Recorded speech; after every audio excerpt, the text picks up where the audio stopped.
Então agora nós vamos ouvir a palestra com o Rodrigo Monteiro, que a Cleide vai dizer quem é o nosso Rodrigo. O Rodrigo é médico, voluntário do Amor Exigente, é um dependente químico em recuperação e é o nosso segundo vice-presidente da FEAE. Bem-vindo, Rodrigo.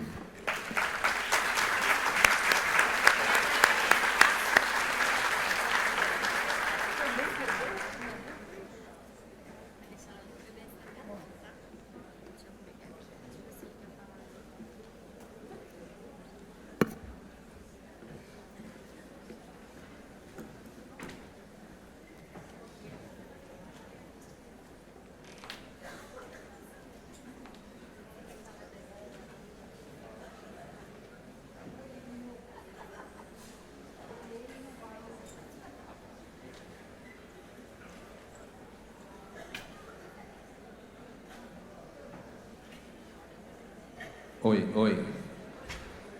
Bom dia, senhoras e senhores. Bom dia. É um prazer enorme, estar aqui falando para a família Amor Exigente. Ao mesmo tempo é uma responsabilidade muito grande, Mas eu fico muito feliz e agradeço o convite da organização do evento por essa oportunidade, que acho que às vezes é até mais para mim do que para vocês. O meu tema vai ser o amor exigente na minha vida. A maioria de vocês, a grande maioria, não me conhece, principalmente porque eu sou novo na diretoria. Mas aqui eu tenho um pequeno currículo, onde digo para vocês que sou médico, sou especialista em dermatologia, em medicina do trabalho, sou perito judicial, sou auditor médico de qualidade, tenho MBA em gestão de saúde e também sou especialista em governança corporativa. Porém, esse currículo não tem significado nenhum, não vale absolutamente nada se não fosse o amor exigente na minha vida. E tudo isso que eu conquistei foi depois de conhecer esse programa maravilhoso. E o verdadeiro currículo que realmente faz diferença e que eu quero apresentar é esse aqui. Eu sou formado em drogadição pela Universidade da Vida, tenho mestrado em dependência química e serei um eterno doutorando em recuperação, porque esse é um doutorado que eu nunca vou acabar. Logo, sou um dependente químico em recuperação, com a graça do amor exigente, da minha família, e com o meu esforço também, que eu também não posso menosprezar aquilo que me pertence. No mês de junho eu completei 20 anos em sobriedade.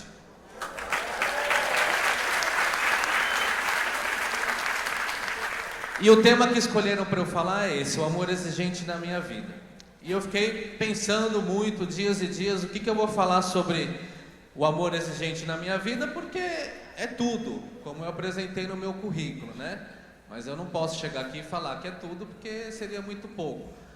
Mas eu tive uma ideia, porque no meio empresarial existe até um programa onde grandes empresários, eles vão e contam como foi o primeiro dia deles, E é chamado de Day One.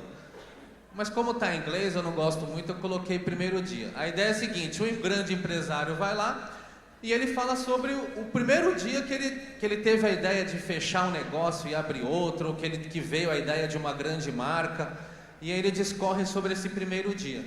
E é o que eu vou fazer hoje aqui, Eu acho que tem muitas coisas do amor exigente na minha vida, mas eu queria contar hoje para vocês o que foi o primeiro dia do amor exigente na minha vida. E para isso, eu tenho que contar uma pequena história, que é a minha história. Um pouquinho antes desse primeiro dia e um pouquinho depois. Então, como todos sabem, a minha história é como a de muitos aqui, como de muitos filhos, com muitos entes queridos. E um belo dia, claro que eu vou resumir aqui de maneira bem breve, mas o principal para mim foi na minha adolescência. Eu sempre fui um adolescente que não me incluía nos grupos. Eu não via qualidades na minha pessoa e isso era uma coisa que me deixava muito triste. E eu sempre estava tentando me encaixar. Então uma hora eu estava com o grupinho dos riquinhos da escola, mas depois de um tempo não me encaixava, depois estava com o grupo dos CDFs, depois com o grupo da molecada que só aprontava. Eu vivia para lá e para cá, mas eu nunca me identificava em nenhum grupo. E isso me deixava muito triste. E eu também não via qualidades, eu não sabia valorizar as qualidades que eu tinha. Então eu tinha um amigo que jogava muito bem bola e aquilo atraía a atenção das pessoas. O outro tocava muito bem violão e também atraía a atenção das pessoas, e eu não conseguia achar em mim uma qualidade dessa. Mas um dia eu conheci um grupo, e nesse grupinho, não importa a roupa que eu vestia, o tênis que eu tava, se eu falava errado ou não, se eu tinha dinheiro ou não, a única coisa que importava era o bem comum que existia ali, que era o de fumar maconha. E aí eu conheci os maconheiros. E fui imediatamente muito bem recebido, né? Eu fui acolhido, e pela primeira vez na vida eu me senti bem, né? É estranho falar isso, mas foi exatamente essa sensação que a droga veio preencher na minha vida. Logo, não teve como eu não me apaixonar por aquilo, né? De repente, eu procurava por algo e eu achei no meio da droga. E muitos anos se passaram, dos meus 14 até os meus 19 anos, muita coisa aconteceu. Da maconha eu fui para cocaína, eu fui para o crack, e é a história que todos já conhecem, né? Até que um belo dia aconteceu algo chamado despertar químico. E o despertar químico é o exato momento aonde o dependente químico perde o controle e aonde qualquer pessoa à sua volta não tem como ajudá-lo, não tem como freá-lo, não tem como se fazer nada. Nesse momento em diante está na mão de Deus. Então, por causa disso, vou fazer uma breve pausa na minha história e fazer uma pequena explicação, porque eu também não acho legal só ficar falando disso e não trazer nada técnico, nada específico que vá acrescentar na vida de vocês no seu dia a dia. Então vou falar um pouco da dependência química. Como todo mundo sabe, é uma doença progressiva, incurável e fatal, né? Ela é reconhecida pela Organização Mundial de Saúde como uma doença, e tem o CID também, né? Que é o CID F19 e a sua família, F19.1, 2 e assim por diante. Não há cura, mas há tratamento, tá? E eu sempre tive a ideia de fazer algo bem elucidativo, bem simples, para que as pessoas pudessem entender como é mais ou menos a evolução dessa doença. Então, arrumei um programa de computador super avançado que chama Paintbrush, fiz uns rabiscos lá e consegui fazer mais ou menos aquilo que eu queria. E eu quero falar sobre a evolução dessa doença.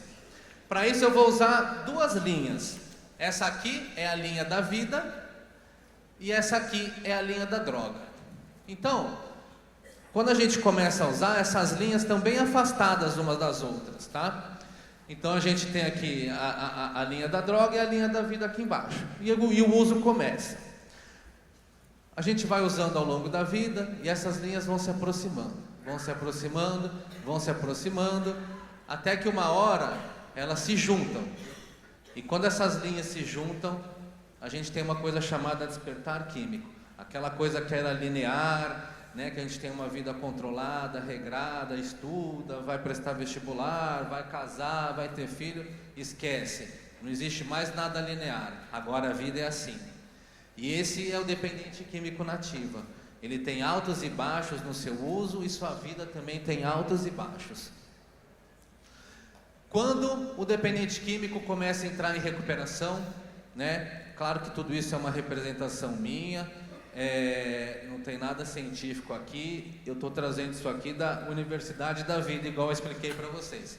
Ficou pouco tempo abstinente, essas linhas elas voltam a se separar, tá? Então conforme o tempo vai passando, as linhas vão ficando lineares novamente, então mais ou menos aqui de 1 a 3 anos, né? O abstinente por mais de 10 anos, abstinente por mais de 15 anos, e aqui a gente tem o momento da recaída.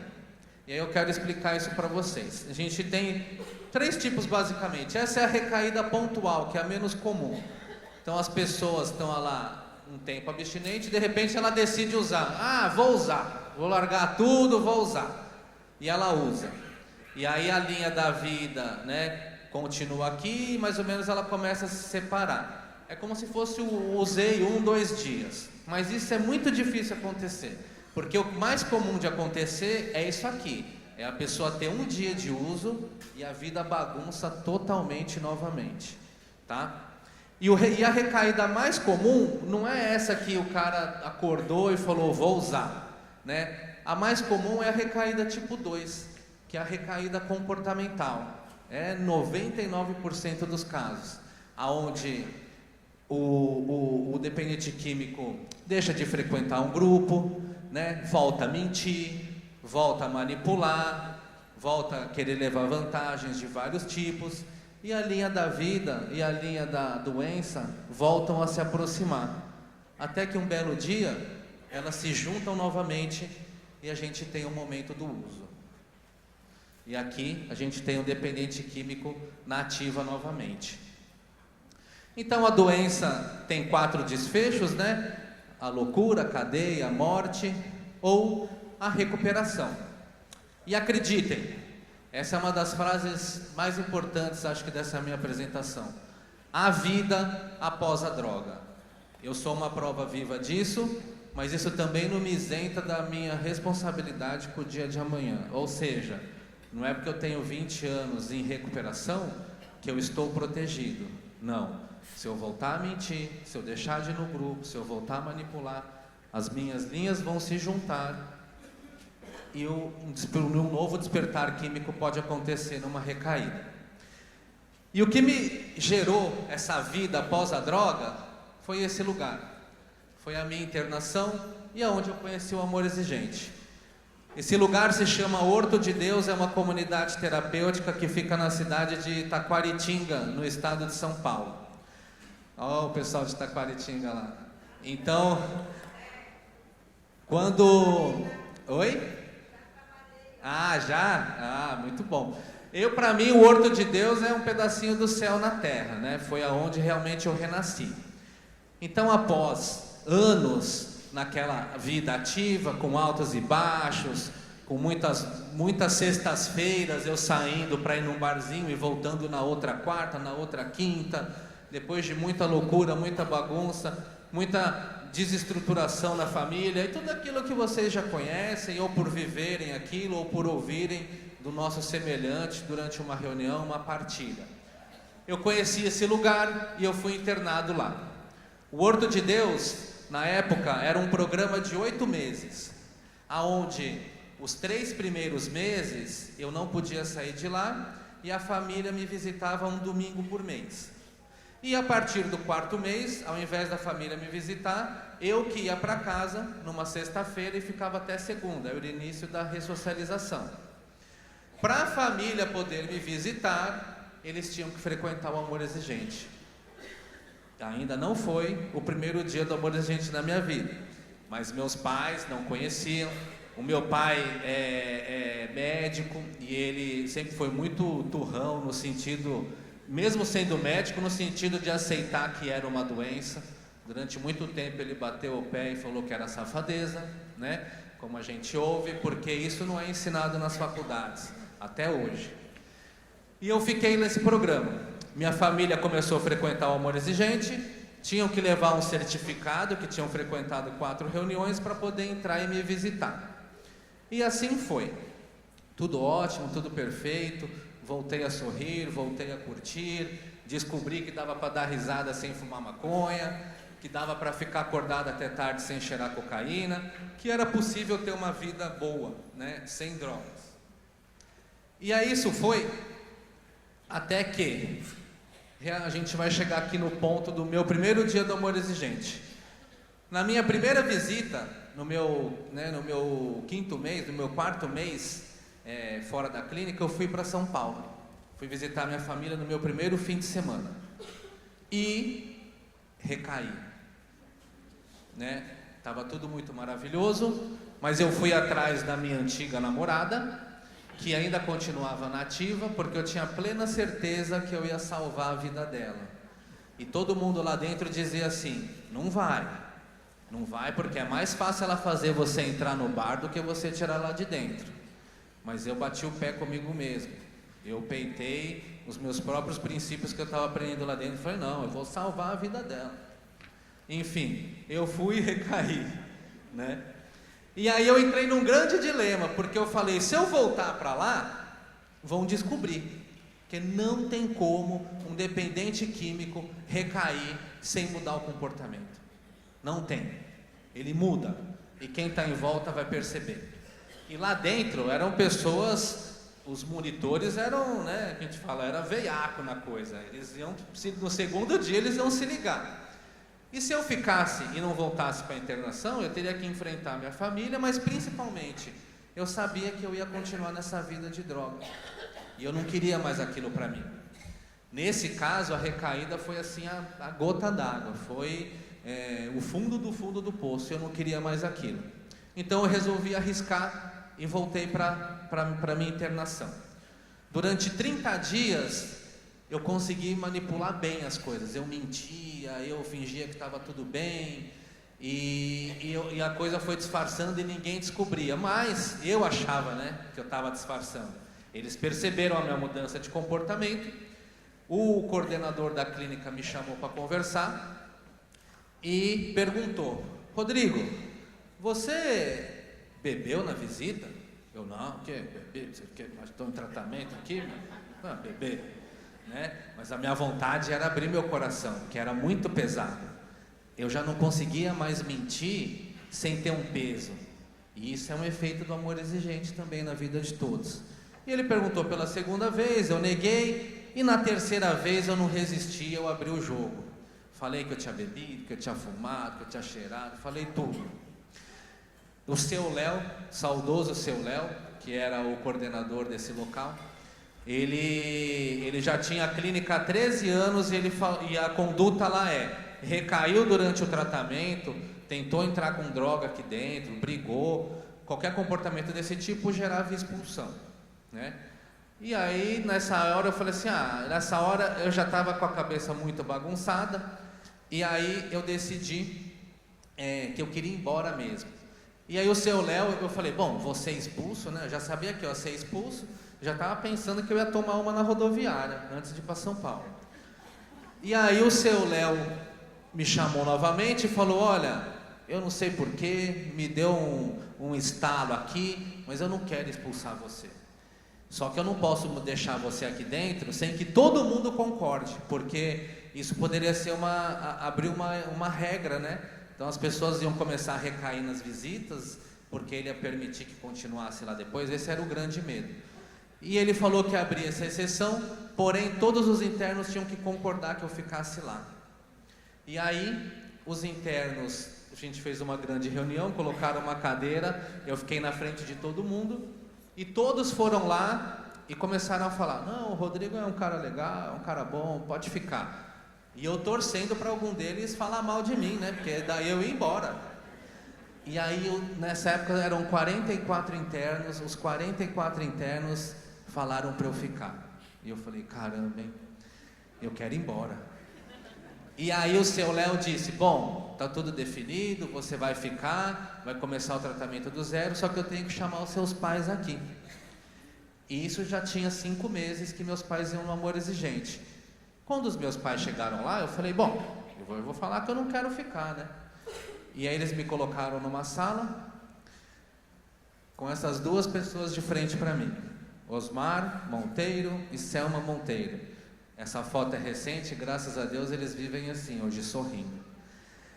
E de maneira muito calma, os 2 sentaram na minha frente e eu falei que eu não queria ficar lá, porque eu já tinha perdido muito tempo, que eu ia voltar a estudar, e que eu ia trabalhar, e que eu já tinha aprendido, já tinha tomado chá de jatobão, já sabia tudo. E aí o meu pai, de maneira muito serena, olhou para mim e falou assim, você vai embora, mas você vai para onde?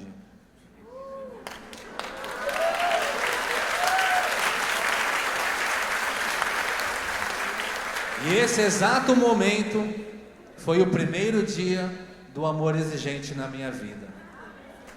Porque foi aí que eu percebi que 5 meses de amor exigente mudaram a vida da minha família. E eu pensei assim, bom, também não sou tonto, né? Vou pra rua? Aí eu falei, não, tá, vou ficar mais um pouco, vou levando. Mas o meu pai já tinha me expulsado de casa outras vezes. Aí a mãe briga, faz voltar, aquele rolo todo, né? Quando não tem amor exigente no meio. Só que dessa vez, o olho dele brilhava. E ele falou aquilo numa serenidade, numa certeza. Ele falou aquilo de maneira tão plena que eu tinha certeza que eu não ia entrar em casa. E foi exatamente as falas do meu pai e da minha mãe, o amor exigente que eles aplicaram ali, que salvou a minha vida, porque senão eu tinha ido embora. Então esse foi o primeiro dia do amor exigente na minha vida. E se eu pudesse traduzir, né, o amor exigente na minha vida numa única palavra, a palavra seria essa: disciplina. O amor exigente para mim é disciplina. A disciplina é algo fácil? Não, é chato. Ela não é algo fácil, é algo que a gente tem que insistir, que a gente tem que forçar. Às vezes eu não quero ir na reunião. Até hoje, às vezes eu não quero ir. Mas eu insisto. Isso é disciplina. E a melhor maneira da gente ter disciplina, da gente trabalhar a disciplina, da gente criar, fortalecer a disciplina dentro da gente, é usando uma pequena frase, né? Que é... o só por hoje. Então o só por hoje, pelo menos para mim, é o caminho mais eficiente e é o caminho mais prático, que a gente consegue colocar mais facilmente em prática para se obter disciplina. E a disciplina para mim é isso, é o único segredo do sucesso. É o que eu acredito, é aquilo que eu vendo, né? Eu falo para meus amigos que eu vendo somente aquilo que eu acredito, porque eu realmente acho que funciona. Eu não sei um outro caminho para o sucesso sem ser através da disciplina. Em tudo, na minha doença, no meu trabalho voluntário, no meu trabalho profissional, nas minhas relações familiares, de amigo, profissionais, com tudo. E quero aproveitar esse momento a dizer a todos vocês que existe lá na lojinha da FEAE um adesivo igual esse aqui, e eu fiz para todos. É gratuito. Depois dessa palestra vocês podem passar lá e pegar uma unidade.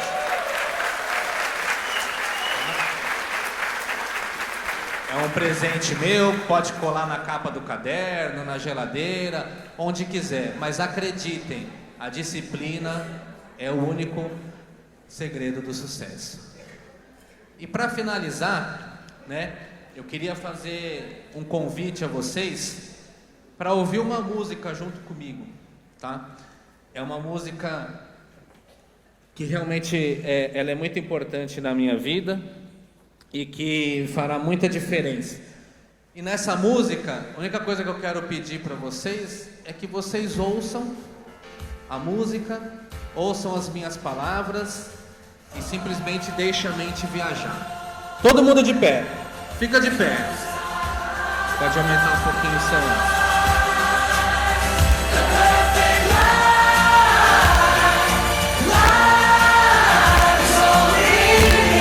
Essa música, ela se chama A Vida Perfeita. E na música, a vida perfeita, ela é representada pelo amor da família, pelo sentimento de ver um filho brincando sem compromisso, sem pesos. É representado pelo amor da sua esposa que cuida tanto dele. Para ele, essa é a vida perfeita. E para nós a vida perfeita é a vida com amor. Mas não é um amor qualquer, não. É o amor exigente. E o amor exigente é disciplina. O amor exigente é disciplina. E a disciplina é só por hoje. Só por hoje eu vou perdoar mais uma vez, mas sem menosprezar o meu amor próprio. Só por hoje serei mais paciente com o meu semelhante, com aqueles que sofrem. Só por hoje eu não vou desistir de mim, para que assim eu não desista daqueles que amam. Só por hoje vou compreender que os defeitos dos outros, de alguma maneira, também moram em mim. Só por hoje eu vou resistir à tentação de ceder e serei forte em resistir. Só por hoje vou lutar contra a preguiça, vou me esforçar em ir na reunião, mesmo estando cansado. Só por hoje eu vou fazer a diferença na minha vida, na minha própria vida, e assim farei a diferença na vida de alguém. Só por hoje não vou mentir. Só por hoje não vou manipular. Só por hoje farei o contrário do que o meu orgulho manda. Só por hoje vou agradecer ao poder superior por eu poder enxergar, por eu poder ouvir, por eu poder sentir o gosto do café, o gelado do sorvete. Só por hoje vou agradecer por estar vivo de novo. E vivo eu tenho a chance de fazer algo novo, de tentar, de errar de novo, de errar melhor. Só por hoje eu agradeço pela vida perfeita que eu tenho. Só por hoje eu agradeço a perfeição do amor exigente na minha vida. Senhoras e senhores, se eu mudar, tudo à minha volta muda. Do fundo do meu coração, obrigado.